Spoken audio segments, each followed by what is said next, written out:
నమస్కారం city news కి స్వాగతం. ఆరోగ్యకరమైన జీవన శైలితో మెరుగైన ఆరోగ్యం పొందవచ్చునని డాక్టర్ శారద తెలిపారు. ప్రతి నెల చివరి ఆదివారం D3 శారదా సర్వీస్ సొసైటీ అధ్యక్షురాలు డాక్టర్ శారద ఆధ్వర్యంలో బుర్రేపాలెం రోడ్లోని D3 బిల్డింగ్ నందు నిర్వహించే ఉచిత వైద్య శిబిరం నందు NCDS పరీక్షలు ఉచితంగా నిర్వహించారు. బీపీ, షుగర్, ECG, ఫిజియోథెరపీ వంటి పరీక్షలు డాక్టర్ శారద నిర్వహించారు.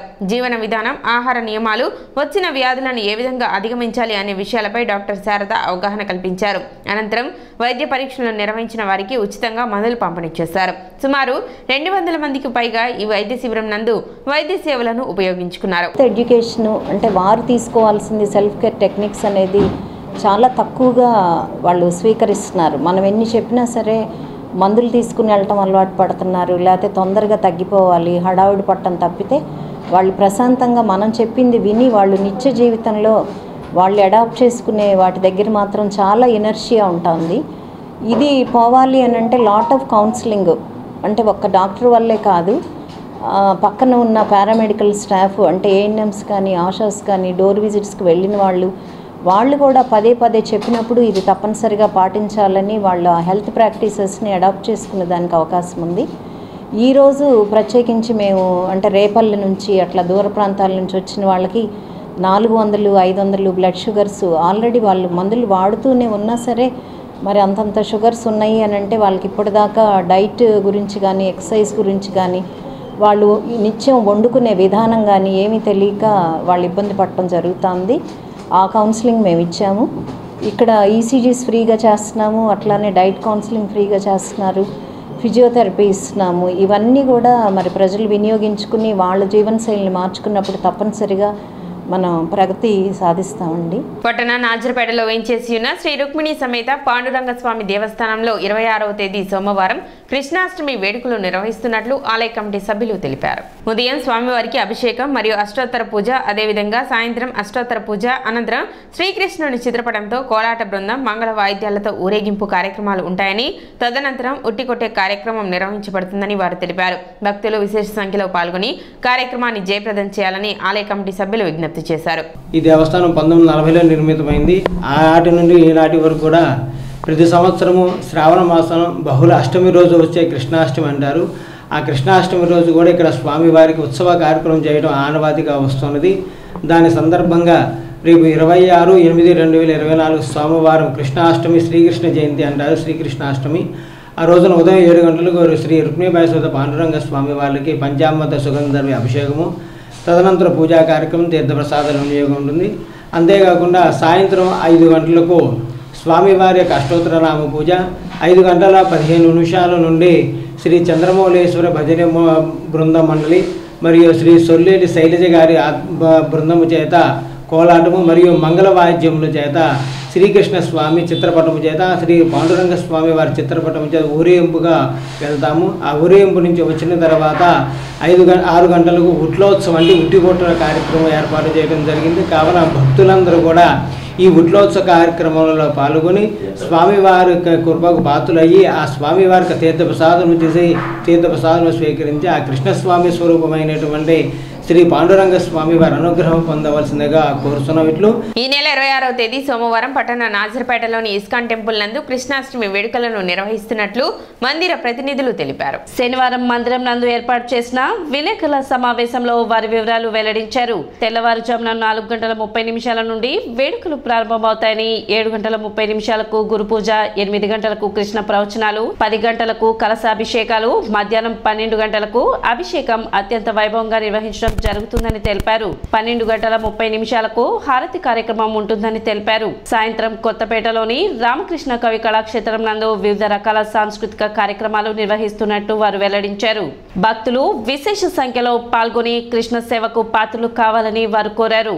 శ్రీకృష్ణ జన్మాష్టమి 2024 వేడుకలు ఇస్కాన్ మందిరంలో ఆగస్టు 26వ తారీఖున సోమవారం ఉదయం 4:30 నుంచి ఇస్కాన్ మందిరంలో జరుగును. ఉదయం 7:30 గురు పూజ, 8 గంటలకి కృష్ణలీల ప్రవచనాలు, 10 గంటలకి కలశాభిషేకాలు జరుగుతాయి. 12 గంటలకు అభిషేకం ఉంటుంది. 12:30కి హారతులు ఉంటాయి. సాయంత్రం ప్రోగ్రాం వచ్చేసి రామకృష్ణ కళాక్షేత్రంలో ఏర్పాటు చేయడం జరిగింది. ఈ కార్యక్రమాల్లో ప్రవచనాలు, సాంస్కృతిక కార్యక్రమాలు, హారతలు, సంగీత వాయిద్యాలతో కూడినటువంటి కీర్తనలు, మహా అభిషేకము, భగవంతుడికి 108 ఐటమ్స్ భోగ నైవేద్యం పెట్టడం జరుగుతుంది. రాత్రి 10 గంటల నుంచి స్వామివారికి అభిషేకాలు, మహా శంఖాభిషేకం జరుగుతుంది. రాత్రి 10 గంటలకు భగవంతుడు రాత్రి 12 గంటలకి అవతరించాడు కాబట్టి 10 నుంచి 12 గంటల వరకు మహా అభిషేకాలు, మహా ఆరతులు ఉంటాయి. పట్టణ శివాజీ చౌక్ లో ట్రాఫిక్ అంతరాయం కలిగిస్తున్న ఆక్రమణలను పురపాలక సంఘ అధికారులు తొలగించారు. పట్టణ సుందరీకరణ, ట్రాఫిక్ క్రమబద్ధీకరణలో భాగంగా గత కొద్ది రోజులుగా కొనసాగుతున్న ఆక్రమణల తొలగింపు నేపథ్యంలో శివాజీ చౌక్ సెంటర్లో ఉన్న ఆక్రమణలను శనివారం పురపాలక సంఘ అధికారులు తొలగించారు. గతంలో ఈ ప్రాంతంలో బస్ షెల్టర్ ఉండేదని, దానిని తొలగించి షాపులను ఏర్పాటు చేసుకోవడం జరిగిందని, ఉన్నతాధికారుల ఆదేశాల మేరకు వాటిని తొలగించినట్లు పురపాలక సంఘ అధికారులు తెలిపారు.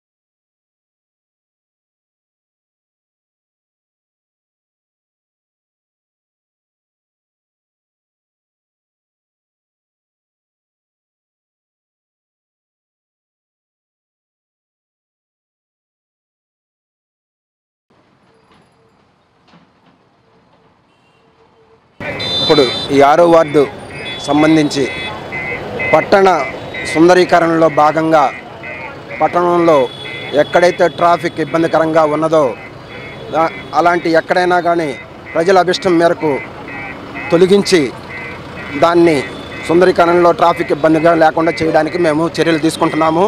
ఇంకా ఎక్కడైనా కానీ ట్రాఫిక్ దృష్ట్యా ఎక్కడ ఇబ్బందికరంగా ఉన్నా కూడా ఇలానే తొలగించి పట్టణ ప్రజలందరికీ మేము సహాయ సహకారాలు అందిస్తాము. ఇంతకుముందు ఈ 6వ వార్డులో ఇప్పుడు ఈ శివాజీ చౌక్ దగ్గర ఇంతకుముందు బస్ షెల్టర్ ఉండేది. ఆ బస్ షెల్టర్ను తొలగించి కొంతమంది వ్యక్తులు బస్ షెల్టర్ను తొలగించి అక్కడ షాపులు ఏర్పాటు చేశారు.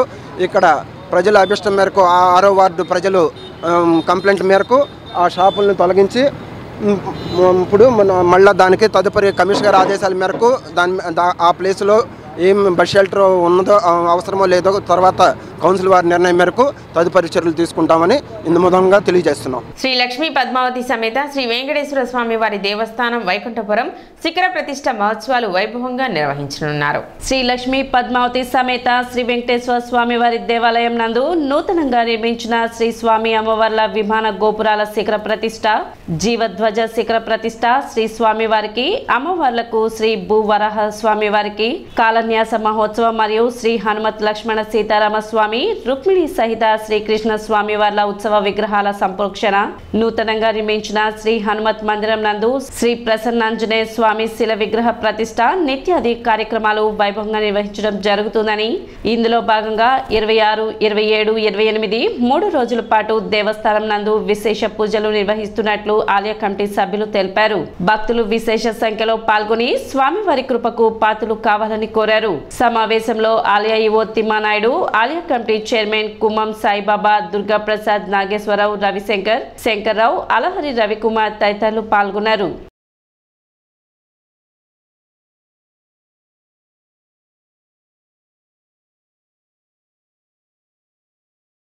శ్రీ లక్ష్మీ పద్మావతి సమేత శ్రీ వెంకటేశ్వర స్వామి దేవస్థానం వైకుంఠపురం నందు 26 నుంచి 28వ తారీఖు వరకు శ్రీ స్వామివారి యొక్క పునఃప్రతిష్ఠ కార్యక్రమం నిర్వహించడం జరుగుతుంది.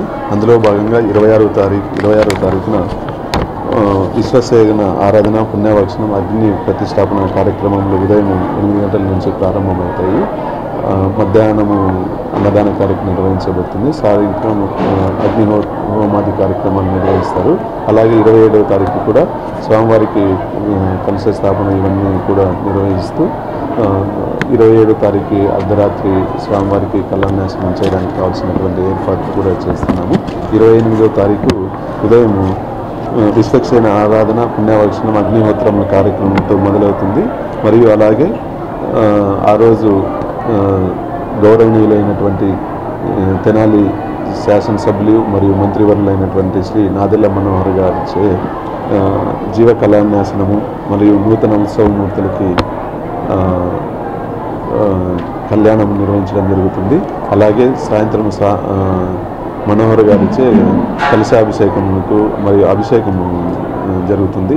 అలాగే కలశాభిషేకం అనంతరం ఉత్సవమూర్తులకి కళ్యాణం నిర్వహించి స్వామివారి అప్పటి నుంచి భక్తులందరికీ దర్శనం ఇవ్వడానికి కావాల్సినటువంటి ఏర్పాట్లన్నీ కూడా దేవస్థానం తరఫున తీసుకోవడమైనది.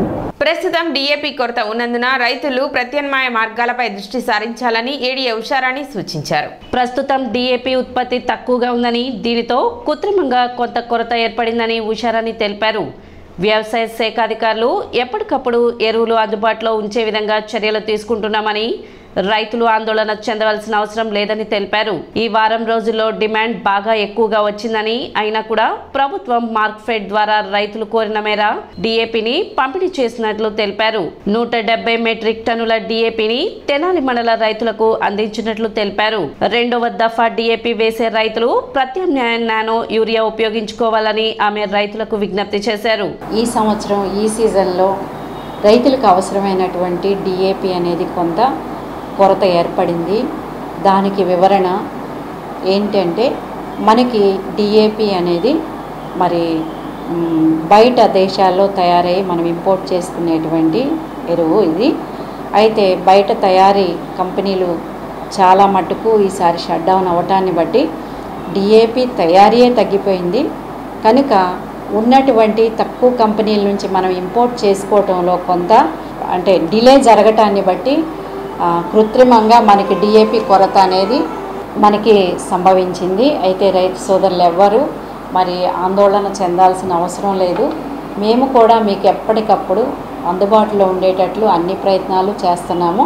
మార్క్ఫెడ్ ద్వారా అలాగే ఇఫ్కో ద్వారా మరి రైతులకి మనం అడిగినంత వరకు ఎప్పటికప్పుడు మనకి అందుబాటులో ఉండేటట్లుగా సప్లైస్ ఇస్తున్నారు. ముఖ్యంగా ఈ 2-3 రోజుల్లో చూసుకుంటే మనకి 170 మెట్రిక్ టన్స్ డిఏపి మన మండలానికే ఇవ్వటం జరిగింది. ఎక్కడైతే రైతుల యొక్క డిమాండ్ ఎక్కువ ఉందో అక్కడ నుండి ఆర్ఎస్కేఎల్ ద్వారా కూడా మేము ఇండెంట్స్ పెట్టిస్తున్నాము. అలాగే ప్రైవేట్ డీలర్స్ దగ్గరకు కూడా వస్తూ ఉంది.